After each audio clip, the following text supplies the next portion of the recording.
jërë ngeen jëf mbokk yi safo télévision Futur Média dal leen ak jàmm ci jotaayu xibaar yi li ci gën a fës te ñu ndam ko jukki seen ak lim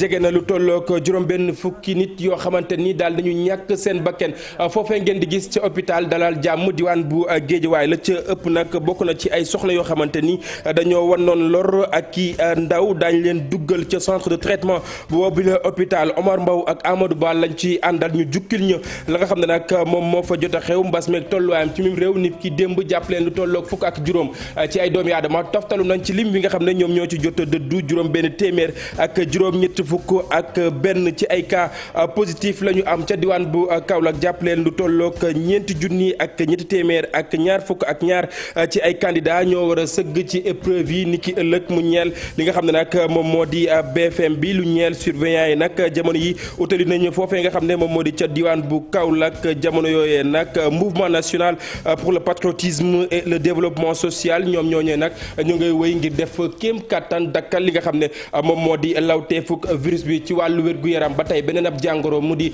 wàllu jabet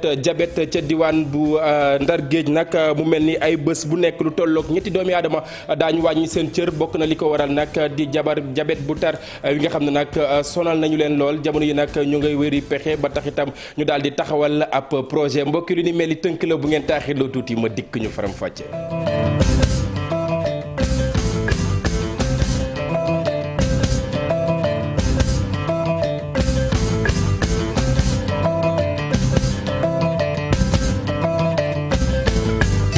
jërë ngeen jëf mbokk yi ñu nuyuwaat leen ci gën gi nuyu rafetlu ànd bi ak ñun xibaar yi ñu joore ko na nga xam ne nag noonee la ñu ko junjee woon seen ak lim jege na lu tolloog juróom-benn fukk ci ay nit nag ñoom ñoo génn àddina ci li nga xam ne nag moom moo di ñetteel bi vague fii ci réew bu Sénégal mu ñeel jàngoroy Covid 19 fa nga xam ne nag moom moo di ci hôpital Dalal Jàmm diwaan bu Géejawaay la ci ëpp ci ñoom bokk na ci ay ndaw ak ay soxna yoo xamante ni dañoo wannoon lor suñu ay ndaw Amadou Ba ak Omar Mbow ñoom ñooñu duggal ci centre de traitement ba fa nag ngir daal li ñu fay defal ab jukki ñu seetaan la ñu fa jëlee. ñoo ngi ci auto centre traitement épidémie ca hôpital Dalal Jàmm. Ici c'est la zone rouge donc ici on a les patients. fii nag ñi tëdd feebar bari lool juróom-ñaari fukk ak benn noone la ñuy feebar tëdd nekk sous assistance respiratoire toll. ñooñu ñëpp nag mënuñu def dara tëdd ci seeni lalu hôpital.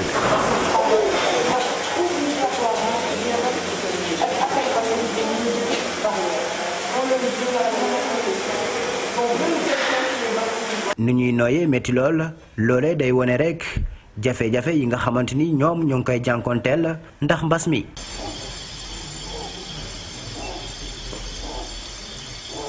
ginnaaw ñi feebar tëdd nekk ca assistance respiratoire ci la ñu jël escalier yi ca premier étage ba dem ca réanimation bi fi nag doo fi dégg dara lu dul machine yi. juróomi lal kot moo fi nekk te yépp ay jigéen yu tollu diggante ñoo ci tëdd ñu bari ci ñoom di xamle docteur Fatoumata Ba dañuy génn àdduna ndax jafe-jafe ñu jànkonteel mooy médecin anesthésiste réanimateur ci hôpital bi. ñu ci bëri ñi ngi amee jàngoro ji waaye tamit ñu ngi cee génn ndax boo seetee fii nii am na ay cas Covid grave yoo xam ne am nañ ko fi te liñ fi gën a nemmeeku moo di ay ndaw lañ ak ay jigéen yoo xamante ne troisième vague bi laal na leen bu baax te it boo xoolee seen at toll na ci ñaar fukk ak juróom-ñett jàpp juróom fukki at. te it li ci gën a yéeme mooy ay comorbidité lañuy développé wuuteeg lool première vague beeg deuxième vague bi ñu weesu bi nag moom teg ci tamit ay forme grave la rax ci dolli da ngay gis ni am nañ tamit femme enceinte jigéen ñu wóorul ndax boo xoolee nii rek ci sa wet am na kenn koo xamante ne ni dafa mujjee wann lor te teewul dañ ko césarienne mujjee génnee doom ji ba tax na tamit jamono ji sax ci assistance respiratoire lañ mujjee def xale bi ba léegi alhamdulilah. lu yées ñiy faatu nag prise en charge bi maanaam ñu ñuy toppatoowee maladie jaar na yoon bi ñu sukkandikoo ci responsable CTE bi ci gis-gisu Louis Fortes personnel soignant yi maanaam woy docteur yi fi mu ne ni dañoo sonn ba mënatuñu def dara. duñ ko nëbb personnel médical bi nag xaw na sonn parce que boo gisee ñi nga xam ne ñu ngi liggéey presque depuis 1 an et demi jotuñoo noppalu te fu mu ne nii xamuñ bu ñu sax kañ la ñuy noppalu parce que ni ngeen ko seetloo rek ñu ngi ci en pleine 3e vague mu nekk 3e vague bu métti ak ay 1000 cas parfois par jour. directeur bu hôpital Dalal Jàmm Moussa Samdaf daal dina xamle ne 3e vague bi lu mu faat moo ëpp fuuf ñaari vague maanaam première bi ak 2e bi. jërëjëf Omar Mbow ak Amadou Ba ci liggéey bu mucc ay bi nga xam ne nag def nañu ko waaye jàppale ni itam bi ñuy amal li nga xam ne moom moo di point bi nga xam ne nag dooraat nañu ko mu ñeel wax ci jàngoro yi mbas meeg tolluwaayam ci mim réew jàppale ne ki nga xam ne nag moom moo di docteur Babacar Gueye di directeur de la maladie ak itam responsable yu prise en charge ci ñi nga xam ne am nañu jàngoro ji te rek ñu leen di faj seen ak makkaan moom moomee nag li mu xamle moom moo di téeméer boo jël nag juróom-ñetti fukki ak ñeent ci ñi nga xam ne nag ñoom ñoo amee jàngoro ji nag ñoom ñooñee ñu doon faj seen kër nag ñoom ñoo doon ñi nga xam ne nag ñoom ñoo ci gën a wér muy di ñi nga xam ne nag ñi nga xam ne ñoom ñoo di waa kër docteur nañ doon caytu ca seen ak makkaan mu tolloog 84% du ñàkk daañ ci dikkaat nu mu gën a yaatoo daañu wax itam ci mbas meeg tolluwaayam ci mim réew jàppale ne ni ki démb lu tolloog fukk ak juróom ci ay doomu aadama toftalu nañ ci lim mi nga xam ne ñoom ñoo ci jot dëddu lu tolloog juróom benn téeméer ak juróom-ñett fukk ak benn ci ay cas positif la ñu am junni ak juróom-ñeent fukk ak ñett ci ay test yoo xamante ni def nañu ko jàppaleen ba tey lu tolloog juróom benn téeméer ak fukk ak juróom-ñaar ci ay cas communautaire di ay doomu aadama yoo xamante ni am nañu Covid 19 te xam ñu rek fan la ñu ko jëlee ginnaaw bi nag junni ak ñeenti téeméer ak juróom-ñett fukk ak ñaar ci ay doomu aadama ñoom ñoo génn àddina ginnaaw bi coronavirus gane réew bu Sénégal ba suñu jon yàllaay tey juróom benn fukk ak juróom-ñeent ci ay cas grave la ñu am jamono yi nag ñuy saytu seen wàllu wér-gu-yaram fa nga xam ne moom moo di ca kër docteur waaye jàppale na nag li mu doomi aadama yi nga xam ne ñu ngi wéy di amal ñàkk wi tam ñu ngi gën di bari. ñu des ba tey ci li nga xam ne nag moom moo di Covid 19 xam nga ne yenn ci ay dogal fu ci mel ni Côte d'Ivoire ak itam Guinée daal nañ koy jël jëbale ci réew bu Sénégal bu ñu sukkandikoo ci ki nga xam ne moom moo di Aminata Touré li mu xamle moom moo di réew yooyee nag am nañ ci ab sañ-sañ waaye lu ñeel nag li nga xam ne moom moo di gestion bi ci wàllu Covid 19 boobaak léegi Sénégal mi ngi wéy di ci amal li nga xam ne nag moom moo di transparence dañuy teewlu ay kàddu ki nga xam ne nag nekkoon na fi premier ministre ginnaaw janoom ak Georges Déthié Diop ci grand jury. L'appelé blacklisté, bon, c'est des pays souverains qui ont le droit de prendre des mesures. ay réew la yu moom seen bopp am nañu sañ-sañ jël ay matuwaay waaye bu ñu fàtte nag ni Sénégal moom ca njëlbeen rek dafa taxawaay bu dëggu ci mbir mi ndax bis bu ne dinañ wax tolluwaayu jàngoro ji ñi ko am ci réew mi ñi ñàkk seen bakkan mu nekk loo xamante ni bariwul ñu koy def Afrique bokk nañ ci lim bu néew bu ko daan def rek ci réew loolu nag lu am solo la Sénégal nag mi ngi doon xeex boobu ba tey te mi ngi wéy di xeex loolu sax mooy solo suñu waxtaan tey jile bu ñu fàtte nag ni mbas mi lu toll ci téeméeri million ak benn ci doomu aadama am nañu ko ci àdduna wëngal këpp lu toll ci 4 millions ak ñaari téeméeri junni ak juróom-ñaar fukk ñàkk nañu seen bakkan ci mbas moo xamante ne dafa xëy rek songu réew yi rawatina ak suñuy réew ñun réew yi nga xamante ne ni ñi ngi tollu woon ci di tabax seen système de santé mu teg ci nag ay jàngoro yoo xamante ni ñi ngi woon fii ba noppi Sénégal nag moom daf ci taxawaay dafa taxawaay bu gaaw sax booy seet kon man xalaat naa ni la ñu waroon def nag def nañu ko ca njalbeen boo xoolee tamit jël nañu fi ay dogal yu tar dogal yoo xamante ne Sénégalais yi gisuñu ci woon sax seen bopp waaye nag naka ci pexe loolee bu ñu ko deful woon amaana dana fi gën a ñaaw waaye tey nañu jàpp ni xeex bi dafa war a wéy te day wéy te sénégalais yëpp nag ñoom ñoo war a jug taxaw. Et il faut vraiment mobiliser tous les Sénégalais. Fatou Kiné Deme moom moo tekki kàddu yooyu nga xam ne nag Aminata Touré mi ngi ko doon yëkkati waaye jàpp leen tey nag mel ni Arabie Saoudite daal dinay ubbi lu ñeel xaal wi ngir rek ñu daal di amal li nga xam ne moom moo di umra bi ci atum ren ginnaaw bi nag mu mel ni nag ñi nga xam ne ñoom ñoo di autorité saoudienne yi nag daañu door li nga xam ne moom moo di nangu demande yi ni ki ëllëg ci altine ji xam ngeen ne lépp lu ñeel frontières yeeg yeneen yu ni xeetoo ay weer mi ngi nii nag ñu daal di koy tëj buñ ko xayma toll na ci fukk ak juróom-ñett ci ay weer yoo xamante ni amaloon nañ mbir mu ni mel li ko waral xam ngeen ko bokk na ci jàngoro coronavirus bi nga xam ne nag wër na jamono yi nag ci àdduna wërngal këpp te ñoom itam ñu doon def kéem kattan ngir rek daal di dakkal li nga xam ne moom moo di lawte fukk virus bi. dakkal lawte fukk virus bi ginnaaw ci àdduna wërngal këpp jàpp leen itam fii ci réew bu Sénégal alliance nationale des communautés pour la santé ñoom ñooñee nag ñu nga doon def kéem kattan ca diwaan bu Thiès ak la ko wër bokk na ca lañ doon def mu di joxe ay masque ak itam ay gel yoo xamante ni dina mën a tax askan wi mën a mucc ci li nga xam ne nag moom moo di Covid 19 ñu teewlu reportage yi nga xam ne Cheikh Anta Diop ak Selatir def nañu ko. ginnaaw ab kuréel bu nekkoon bitim réew di Aji Cissé jaaroon fii ci Pout doon jàppale xale yi nga xamante ni dañoo am laago bu jàpp seen cër yi ba ci seen bopp beneen kuréel ëmb fédération sénégalais yi nga xamante ñi ngi ci diaspora bi ñoom it dégg mbir mi jóg ñëwaat fii ci Pout ngir jàppale tout tànk yi. nekk Belgique yore commission bi nga xamante ne moom la ñuy wax droits sociaux et solidarité pour xale yi ñëw nemmeeku leen fii ci Pout parce que Khoudia liggéey bi mu liggéey vraiment je pense que c'est très important parce que attiré na attention ñu bëri ñoo xamante ne xamuñu woon ne crèche bi mu ngi exister ñu ci bëri dañ fi ñëw ngir jaamu yàlla parce que dafa nekk ñoo xamante ne dañ leen génnee ci société bi boo xoolee dañ leen fàtte ñun ñi nga xamante ne ñoo nekk ci diaspora bi ni yii daf ñuy frappé de ce fait que dañuy def appel pour nit ñi aussi mën a ñëw jàppale si ñu. soxna si jiite nag centre d'appareillage bi nekk fii ci diwaanu Thiès na nag xale yi dañ leen war a jàppale. mënuñu wax mënuñu dara loo leen lu ñu soxla rek dañ leen koy defaral weñ bu ñu kiyee seen yaram sax duñ ko mën a dàq même lekk sax lépp dañ koy defal ak ñoom moom la ñuy naan les quadriplégiques cër yëpp ay bañ di tàllal loxo ci autorité. ñu jéggalu mbokk yi du ñàkk itam élément bu nga xam ne moom lañ leen bëggoon a digtal mu mel ni nag ñu door ko jàpp leen ñu dem ca diwaan bu Thiès ak li ko wër fekk fa Cheikh Anta Diop ak Selatir ci li nga xam ne nag ñu ngi ko doon def mu ñeel dakkal lawteefug virus bi ñu seetaan reportage.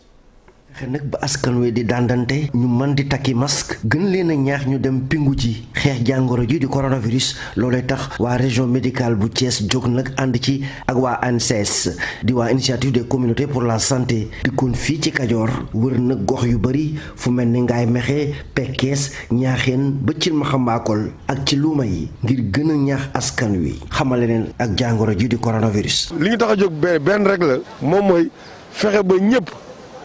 jàpp ne mesure barrière dañu war a continuer di ko respecté ku ne war na fexe di raxas loxoom ci lu ko mënee moo xam ak saabu ak ndox su amee gel it fu mu toll di def gel ci loxo yi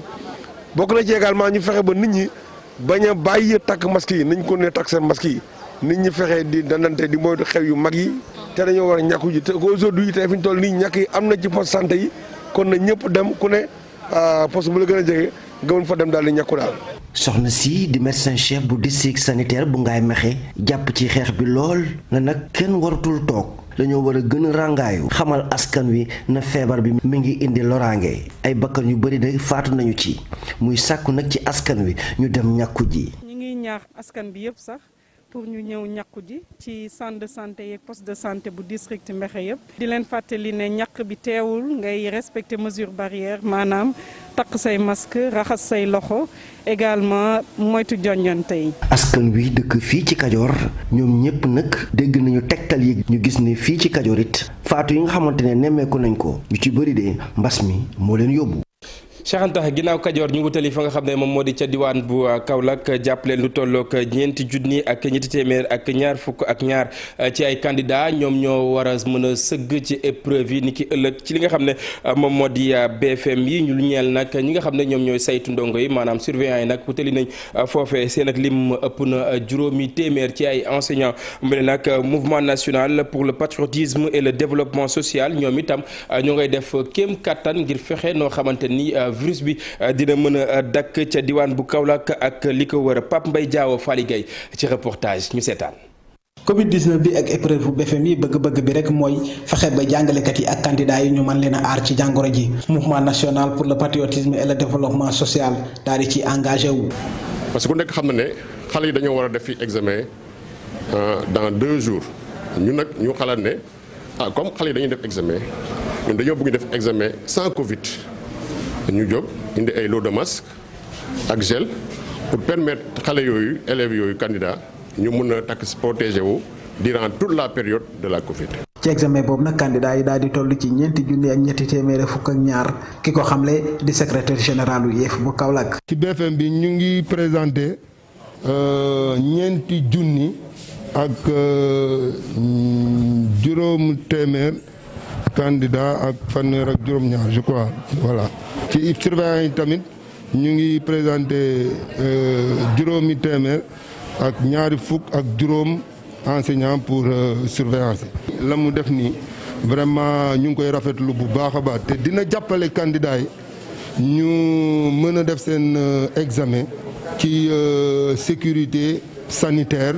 ci protection bi nga xamante ne moom la ñu soxla ci pandémie bi. ngir examen bi daal di jaar ci yoon fii ci Kaolack centre yi nga xamante nii bu nawet jotee daraata daal di nañ leen délocaliser ci yeneen bërëb. ci yeneen i bërëb mbokk yi bokk na ci lu mu leen doon junjoo sànq ginnaaw jàngoroy coronavirus bi nga xam ne nag sonal na 8 réew bu Sénégal leneen itam loo xamante ni mi ngi wéy di defi njombe di jabet bi ca diwaan bu Ndar Géej foofee nag jàpp leen ne ay bés bu nekk gën gaa néew lu toll ci ñetti doomi aadama daañu wàññi seen cër bokk na ci li ko waral di boobule feebar nga xam ne day faral di sonal lool ñi nga xam ne nag ñoom ñoo di mag ñi Ousseynou Diop Habib Seck. xayma bi doon ñetti amputation la ñuy am ci semaine bu nekk ci diwaan Ndar Géej bokk ci fukki ak ñeenti région yi nga xamante ni feebar bi dafa leen gën a lor loolu moo tax ñu taxawal projet bu ni mel ngir mën a xeex jàngoro bi. la bokk sax mooy dëkk bi nga xamante ni moo ëpp diabétique en terme de prévalence en terme de rapport moom moo ëpp diabétique donc Ndar dafa laajoon mu am benn stratégie boo xamante ne bi dafa spécifique ci région ci département bi bokk. diabète ci département bu Saint-Louis téeméer boo jël fukk yi am nañ ko moo ne day ci Sénégal téeméer boo jël ñett yi ñoo ci am mu nekk nag loraange boo xamante ni dafa métti ci douane bi ay kër yu bare itam di nekk ci jafe-jafe. alors diabète bi daanaka alors ñoo ngi ci presque 10% de prévalence mooy ñi am diabète alors que soo demee ci au niveau national ñoo ngi ci ay 3%. donc déjà ñi amputé di dagg seen tànk wala yu demee noonu xaw nañu bare lool te xam nga loolu fu mu amee rek daanaka famille boobu installé nañ ko presque dans la pauvreté. ngir dakkal diabète bi na muy doxee ci diwaanu Ndar Géej yenn ci projet yi daan nañ ciy dugal seeni loxo ñaan itam nguur gi gën ci jàpp. pour que ku nekk handicap bañ la bloqué ci lenn di seet nu ñuy dimbali nu ñuy jëmalee kanam xam-xam bi ci diabète di ko nit ñi ni koy xamee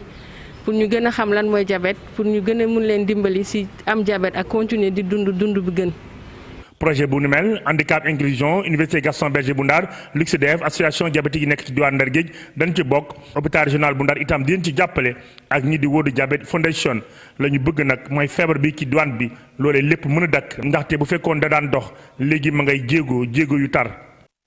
Ousseynou Diop ñu àddu ci leneen ministre des forces armées moom maître Sidiki Kaba ak itam professeur Mary Teuw Niane ñoom ñooñee nag ñoom ñooy sàkku fi ci réew bu Sénégal jàmm daal di fi gën a sax ginnaaw ëllëgëm bi nga xam ne njort nañ ne lu ñeel wàllu pétrole ak itam gaz daana fi balle dañuy teewlu nag ay kàdduk Mary Teuw Niane ginnaaw ab ndaje woo xamante ni nag ñu ngi ko doon amal ci micro Moussa Omar Gueye ak Amadou Diédhiou.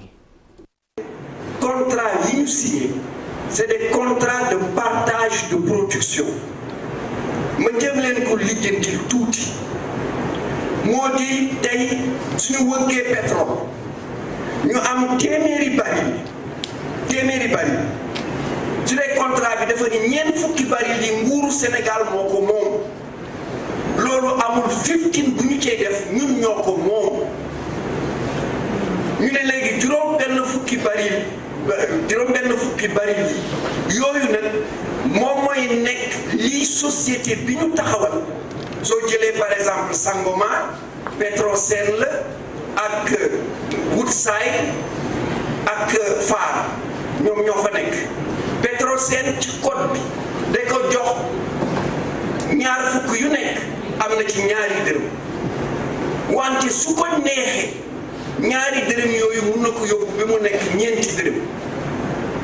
donc loolu la Petrosen def foofu ci Sangomar ñaari dërëm yi léegi am nañu ci ñeenti dërëm donc ñeneen ñi ñoo am fukk ak juróom-benn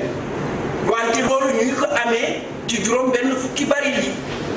ñeent fukki baril yi nguuru Sénégal moom kooku kenn laalu ko bokk ci ñeent fukki barigo yooyu ñooy tax Sénégal mun a wàññi pétrole bi wàññi gaz bi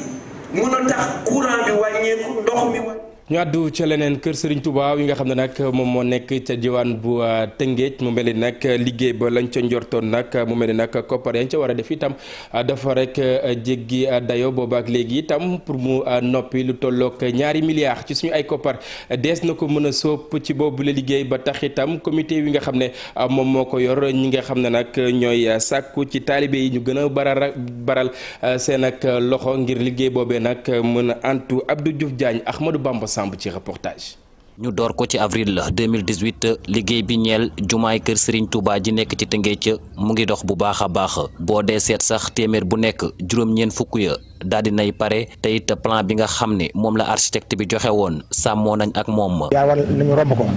mu mel ni kon wax na ko léegi gros œuvre yi sori nañ ñii à 80% wala 90 moom ci ni mu ko waxee moom technicien moom moo ñu gën a maîtriser loolu kon nag ñu santaat ci yàlla bu baax sant ci nag mbokk taalibe yi nga xamante ni ñoom ñëpp dugal nañ ci seen loxo ci biir wax nañ ko léegi bi muy ñëw ci biir discussion bi xamal nañ ko ni ñun de bañ koy tàmbali nii liggéey bi doxee yaakaar wuñ ko woon noonu moom it remarqué na ko parce que gis na ni liggéey bi macha allah gaaw na waaye lépp tamit dañ koy delloowaat ci sëriñ bi nga xamante ni moom lañ koy defal ndax moom taalibe yi yéen rek lañ am ci moom waaye lépp moo koy defal boppam kon tamit ñuy santaat mbokki taalibe yi si jot a def seen loxo ñi ci defagul seen loxo tamit ñuy xaar ñu ñëw te xam ne ñun ak ñoom ñoo bokk liggéey bi. budget bi nga xam ne nag moom la ñu ko nattaloon mooy 1 milliard ak téeméeri million tey jii nag daal dinañu koy dépassé pour nag liggéey bi mën a yegg faaw ñu am 2 milliards lu ni mel nag moo tax ñuy sàkku ci taalibe yi ak ñëpp ñi nga xam ne dañoo bëgg a dugal seen loxo ci liggéey boobu ñu daal di takkuwaat. ndax lii ñu fi taxawal kat lu rëy la ci Tëngéej loo xam ne mosu fi am ndax ginnaaw Masaalikul Jinaan taxawal nañ jumaa joo xam ne gis nañ ne Ndakaaru amu fa kon département Rufisque tam war nañ fee def loo xam ne ni ñëpp dañ koy gis kon nag loolu ñu ngi tàllal ñi nga xam ne ni ko architecte bi la waxe léegi comme ne Sococim ak yeneen industrie yi nekk ci dëkk bi yëpp ñu ngi sant mbokki taalibe yëpp ñi nga xam ne bu dimanche wala yeneen bis dañ fiy ñëw di liggéey ci liggéey bi ba guddi jot léeg-léeg 1 heure fi la ñuy fekk ci guddi loolu moo tax liggéey bi avancé ba mel nii. fii ak juróom-ñetti weer nag liggéey bi yëpp mën naa yembu bu fekkee ne amul leneen loo xam ne moo ko gàllankoor. yeneen ñaari centre islamique yoo xamante ni daal nañ koy taxawal kii di afamal li ni mel nag di Chérif Moussa Aydara di xalif bu Cheikh Satna nga xam ne nag moom moo nekk Chérif bu Castor bokk na ci li ko waral mu di xale yi ñuy bañ di toltolaat ci li nga xam ne nag moom moo di mbedd yi ñu teewlu reportage bu Habib Faye ak Mardian. ñaari institut islamique fii ci Sénégal ngir gën a wéyal mbébét way juróom di Chérif Satna Aydara ñu gënoon ko xam ci Chérif bu Castor génn àdduna ci événement 1989 yi amoon ci diggante Sénégal ak Mauritanie tey xalifam bii ne mbébétam moo di lu toll ci juróom-ñetti téeméer ci ay ndaw mu jël leen jàngal leen. diggante Sénégal ak Mauritanie ndax moom musul gis différence diggante Sénégal ak Mauritanie dafa foogoon ni moom bu nekkee Sénégal Sénégal la bu nekkee Mauritanie Mauritanien la. am na fii ay école coranique yi mu taxawaloon fii am ay école coranique yi mu taxawoon Mauritanie ñaari école coranique yi mu taxawal Mauritanie. dina mën a jël 2 téeméeri ndaw bu nekk Dakar dina mën a jël 2 téeméeri ndaw.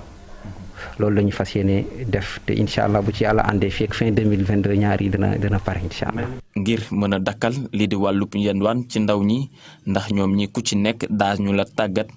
ci ay xëy yu bëri. sama yitte yëpp ak sama yëngu yëpp mooy yeggali mission bu mu namoon def fii ci Sénégal te loolu maa ngi ci commencé def ay jéego jot naa commencé tabax benn centre islamique bu mag Ndar ci wetu université bi Gaston Berger. jotoon naa waxtaan ak aussi waa mairie Thiaroye bañ ma jox ma suuf Dakar pour mu mën a tabax centre islamique Dakar ak Ndar bu Ndar bi démarré naa ko. waral na ñoom sëriñu daara yi ne lii du doon lenn lu dul ab mbégte ci ñoom ndax itam am nañu pexe goo xamante nit buñ ko nasee dina tax yelwaanuk ndaw ñi gën a wàññeeku. xale muy jàng sa daara mu wóor la ne bu duggee ci kër gi am ndeyu daaraam boobu fa lay añee wala bu reer jotee mu reer wala bu ndekki jotee mu ndekki bu heure jàng jotee mu dem jàngi loolu du jar xale bi di yelwaani yenn coono yi ci wàllu yelwaan. Chérif Satna di nitu yàlla boo xam ne ci diggante Sénégal ak Mauritanie la nekkoon mbébétam tey gis na ni jëmmal nañu ko waral na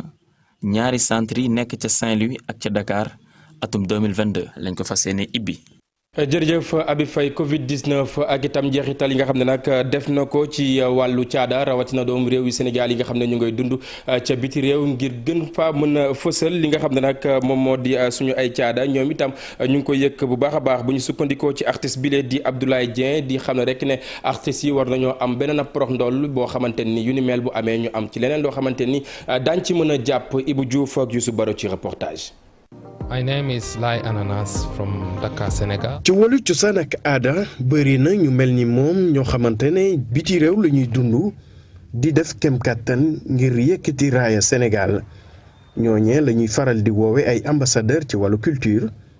ñoom nag yëg nañu bu baax a baax jafe-jafe yi bàyyi ko ci mbas mi di coronavirus. am na presque ñu bari mais ñun ñu laale sa famille parce que ma dafa fekk juste ma amoon ñetti presque lu ma. ñu waroon def 13 pays européens ñaar lañ jot a def ci la mbas mi dugg donc après